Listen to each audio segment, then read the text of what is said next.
You put £100,000 into premium bonds 8 years ago. Every month, NS&I sends you the draw results, and over those 8 years, you've collected somewhere around £23,000 in prizes. That's roughly 2.6% a year. Not spectacular, but it's tax-free. No stock market risk. The money is backed by the government. Feels like a sensible decision. Except there's a number that never appears on your NS&I statement, and when you see it, the story changes completely. Over those same 8 years, UK inflation averaged about 3.8% a year. Every year, the cost of your energy bill, your council tax, your car insurance, your groceries, all of it climbed at a faster rate than your premium bond prizes were returning. Your cash balance grew, but your real spending power quietly fell behind. Here's what that looks like in numbers. After 8 years at 2.6% a year, your £100,000 grew to roughly £123,000 in cash terms. But after adjusting for inflation, that money has the spending power of only about £92,000 in 2019 prices. The real loss is about £8,000 of purchasing power, even though the number in your account went up. That's not a rounding error. That's 8 years of thinking you were being cautious and responsible, while inflation quietly removed the equivalent of a decent year's retirement income from your pot. And that's only half the picture. Because premium bonds have a second problem, one that's harder to see but potentially more damaging if you're close to retirement. It's the randomness of the monthly draw. And for someone who needs their savings to perform on a fixed timeline, even one zero prize year can knock the plan sideways in a way that a straightforward savings account never would. That's what we're going to look at today. The full 8-year picture, the numbers NS&I doesn't put on the statement, and what it actually means for your retirement money. Let me explain how the Premium Bonds Prize Fund actually works, because most people carry a genuine misunderstanding about it, and that misunderstanding is costing them. NS&I advertises a prize fund rate. As of April 2026, that rate is 4%. But that rate is not what you personally earn. It is the total amount NS&I pays out across all 22 million bondholders divided by the total pot. Your actual return depends entirely on the draw, on whether your bond numbers happen to come up that month. For most people, in most months, they come up with something modest. For many, in some months, they come up with nothing at all.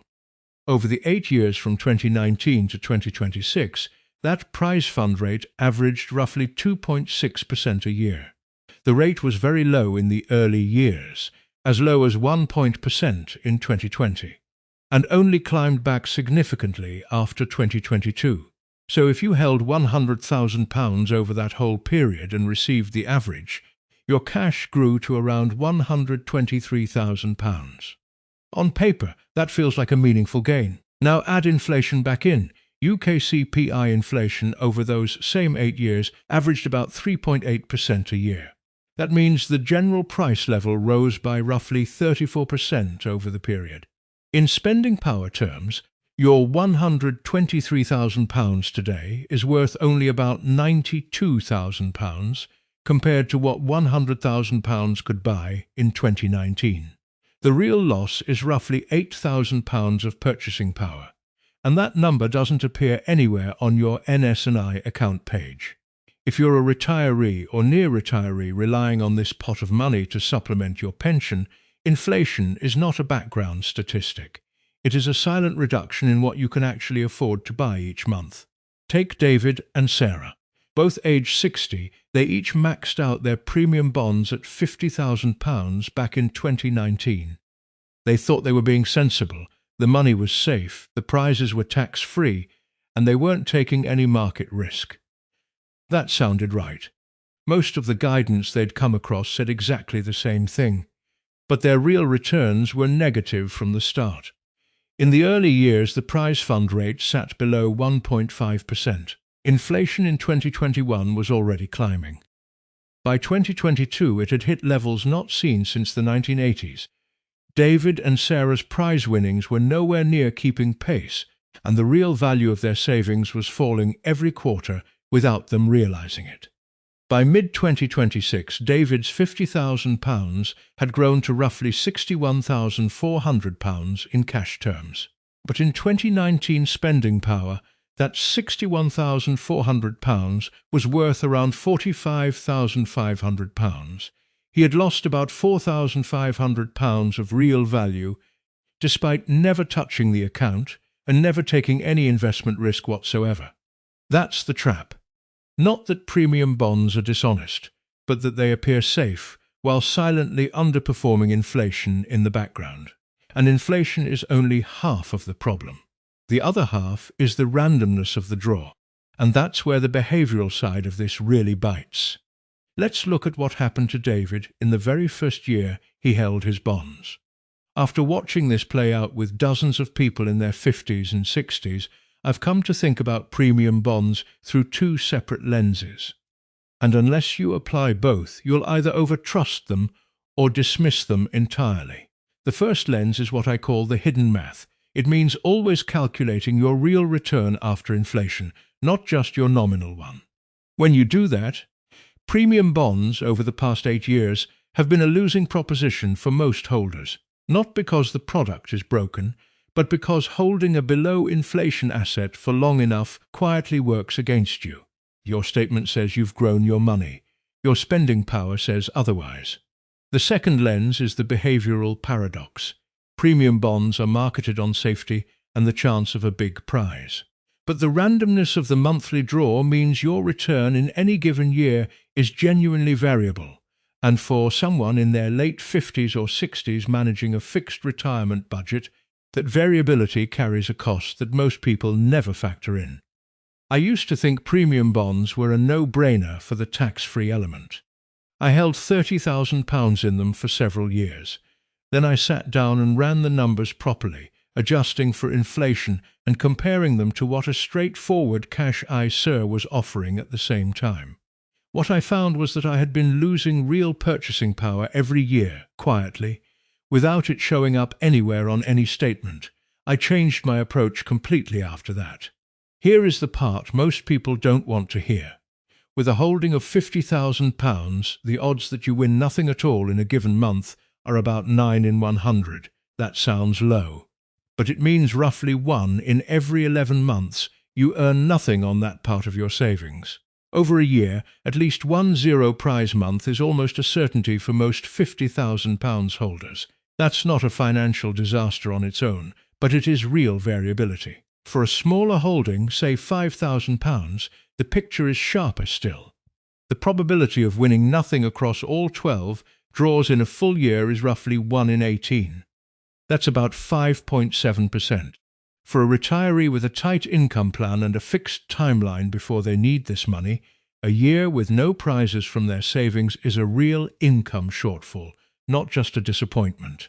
A guaranteed savings account would never put you in that position. So the real question is not whether premium bonds are safe. They are.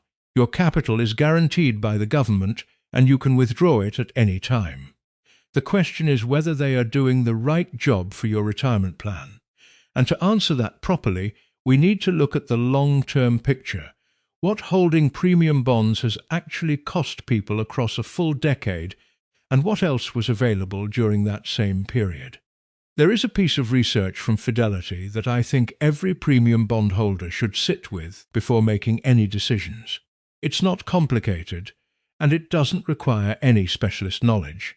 It just takes the real numbers and follows them all the way to the end. According to their analysis, the average premium bondholder keeps their bonds for about 10 years, not a few months of trying them out. A full decade. And over a decade, the cumulative effect of below-inflation returns becomes genuinely difficult to ignore. Here is how that plays out in practice. Over the 10 years from 2016 to 2026, the prize fund rate averaged roughly 2% in the first half of that period and has only climbed back toward 4% in more recent years. The overall weighted average across the decade comes out to about 2.3% a year. On a £100,000 holding, that means roughly £126,000 in cash terms after 10 years. But inflation over that same decade averaged about 3.5% a year. Prices are now roughly 41% higher than they were in 2016. In those 2016 spending power terms, your £126,000 is worth only about £90,000. You have lost £10,000 of real value, money that felt safe every single year, money that carried no market risk, money that showed a positive cash balance in every statement. That is what 10 years of loyalty to premium bonds costs in purchasing power. I have sat down with people who held their bonds for exactly this kind of period. They weren't making a reckless decision. They trusted the product. They liked the idea of tax-free prizes, and they felt reassured by the government backing. All of that is entirely reasonable. The problem is that inflation doesn't respond to any of those preferences. It erodes purchasing power regardless of how sensible the reasoning feels at the time. Now, most people in their 50s and 60s are not thinking in 10-year horizons. They're thinking in shorter stretches, when they can realistically access the money, what they might need it for, how long before they retire, or start drawing on it. So let's bring this closer to home and run a stress test on what happens when you actually need that money within 5 years. Let me be direct about this. The debate about premium bonds is not really about whether they are good or bad in the abstract. It is about whether they are the right tool for the job you need them to do. So let's run 2 real scenarios that I've seen play out with people in or near retirement. Both involve someone who is 62, holding £50,000 in premium bonds and planning to retire in 5 years. The only difference is how they structured their accessible cash savings. Scenario 1. Margaret needs £20,000 for an urgent home repair, a new boiler and some roof work she's been putting off. She cashes out £20,000 of premium bonds. There's no penalty for that. The capital comes back intact. But she has now reduced her active bond holding by £20,000, and any prizes that Pot might have generated in future months are gone. More to the point, if she'd held that £20,000 in the best easy access savings account available as of June 2026, paying 4.5%, she'd have been earning £900 a year in guaranteed interest. On her premium bonds holding of the same amount, the expected return at the current 4% prize fund rate is around £800 a year. The savings account pays more, with certainty, with no variability. Scenario 2. Margaret's husband needs private medical treatment. It comes to £15,000 and they need the money within 2 months.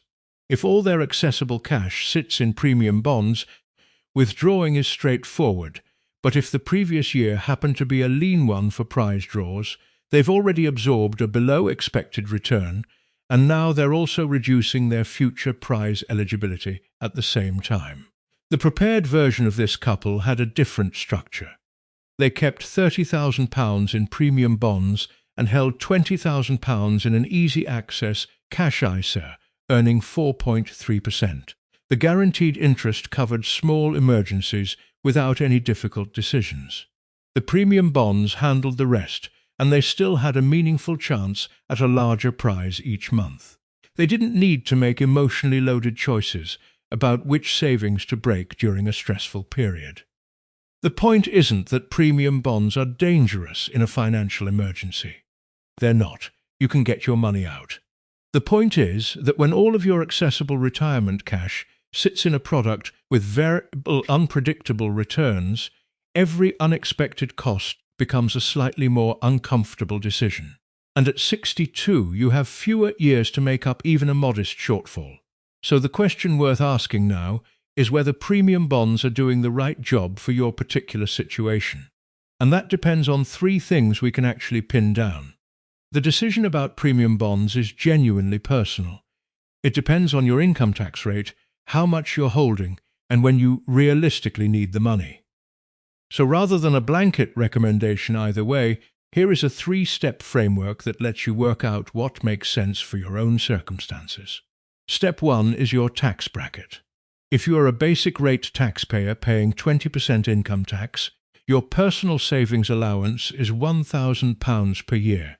That means you can earn up to £1,000 in savings interest completely free of tax before you owe anything. On £20,000 in the best easy access account paying 4.5%, your £900 in interest stays well below that allowance and you keep all of it. Meanwhile, premium bonds at the current 4% prize fund rate give you an expected £800 on the same £20,000, but with variability, month to month. For most basic rate taxpayers holding under about £22,000 in savings, a good easy access account is likely to deliver more in expected value. If you are a higher rate taxpayer paying 40%, your personal savings allowance drops to £500. Any savings interest above that threshold is taxed at 40%, which means 4.5% in a savings account effectively leaves you with about 2.7% net after tax. Now premium bonds become genuinely competitive because their prizes are entirely tax-free, and the current 4% prize fund rate comfortably beats 2.7% net even on an expected basis. If you pay the additional rate at 45%, your personal savings allowance is zero. Every pound of savings interest is taxed before it reaches you. Premium bonds are the clearly more efficient cash option for your situation. Step 2 is the size of your holding. If you hold under £5,000, the probability of winning anything meaningful in a given month is low, and the prize variance is high. You'd be better served by a straightforward savings account or a cash ISA. If you hold between £5,000 and £25,000, consider splitting the pot. Keep roughly half in an easy access account for guaranteed returns, and keep the rest in premium bonds for the prize element. You get some certainty and you keep a seat in the draw. If you're a higher rate or additional rate taxpayer holding between £25,000 and £50,000, and you've already used your annual ISA allowance, premium bonds are a rational choice for sheltering that cash from tax. Step 3 is your time horizon. If you need this money within 5 years, for retirement income, a planned purchase, or a drawdown buffer, prioritize guaranteed returns. You need to know what that money will do. Variability is a luxury you don't have on a short timeline. If your timeline extends beyond 10 years and you have appropriate risk tolerance, a portion of that money might work harder in a low-cost index fund.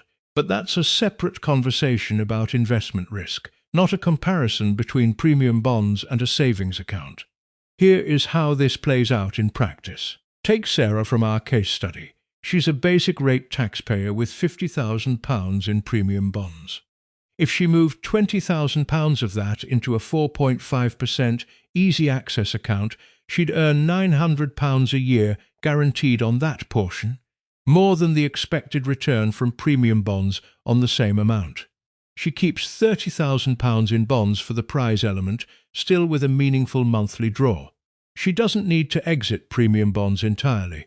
She just needs to match each chunk of money to the job it's actually being asked to do. You already know the numbers. You've probably known for a while that premium bonds weren't delivering your best possible return. But you haven't moved the money. I want to talk about why that happens, because understanding it is actually the most useful thing I can offer in this video. Every month, NS&I publishes draw results on the first working day. And there's something that happens in your brain when that notification arrives, a small, immediate flicker of maybe this is the month. That's not irrational. That's a very human response to a small probability of a large outcome. Psychologists call it probability weighting bias, the tendency to overvalue small chances of a big win relative to their actual expected value. The lottery industry is built entirely on this mechanism. Premium bonds carry a quiet version of the same thing. I'll be honest with you, I still check my NS&I account on the first of every month. Last month, I won £25. I felt a small buzz, probably more than was warranted for £25, and that's okay. The point is not to eliminate that feeling or to treat it as foolish. The point is to make sure the rest of your money isn't being held back by it.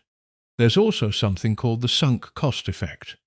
After years of holding premium bonds, cashing them out can feel like admitting the whole thing was a mistake. It wasn't a mistake. The product is legitimate, the government guarantee is real, and the prizes are tax-free. Those things remain true. The question is only whether the balance between premium bonds and other cash products is right for where you are now, not where you were when you first invested. Here's what I actually did after running the numbers. I kept £5,000 in premium bonds, just enough to stay in the monthly draw and keep the small excitement of it. The rest went into a cash ISA and a short-term bond fund with a 5-year view. I still get the first of the month moment. My real returns are now positive. Both of those things are true at the same time. That is the shift worth making, not abandoning premium bonds entirely, but being deliberate about how much of your retirement savings you're willing to leave in a product with unpredictable, below-inflation returns. That's a choice you can make consciously, based on numbers rather than inertia. The real takeaway from this video is not sell everything. It is simply know what it's costing you and decide whether the monthly excitement is worth that price. That's a reasonable calculation, and it is entirely yours to make. So let's bring this together. Premium bonds are not broken. They are backed by the government, the capital is secure, and the prizes are genuinely tax-free. But over the past 8 years, the average holder has earned less than inflation. In real terms, a £100,000 pot has lost ground. Not because of any failure in the product itself, but because a below-inflation return, held for long enough, always costs you something. The framework that protects you is straightforward. First, always calculate your real return after inflation, not just the cash figure on your statement. Second, know your tax bracket, because premium bonds are far more competitive for higher rate and additional rate taxpayers than they are for basic rate ones. Third, match the product to your time horizon. If you need the money within 5 years, guaranteed returns matter more than prize potential. And fourth, if you want to keep a portion in the drawer for the monthly excitement, that's entirely reasonable. Just size it to match what it actually costs you in foregone guaranteed returns. If you're in your 50s or 60s and you want to make sure every pound of your retirement savings is pulling its weight, please do subscribe. I put out a new video every week on UK retirement planning. Straightforward analysis, no sales pitch, just the numbers that actually matter for people in your position. And I'd genuinely love to hear from you in the comments. Do you hold premium bonds? Have you ever worked out your real return after inflation? Drop your experience below. I read every single one. Your retirement is not a lottery. Make sure your money isn't either. I'll see you in the next video.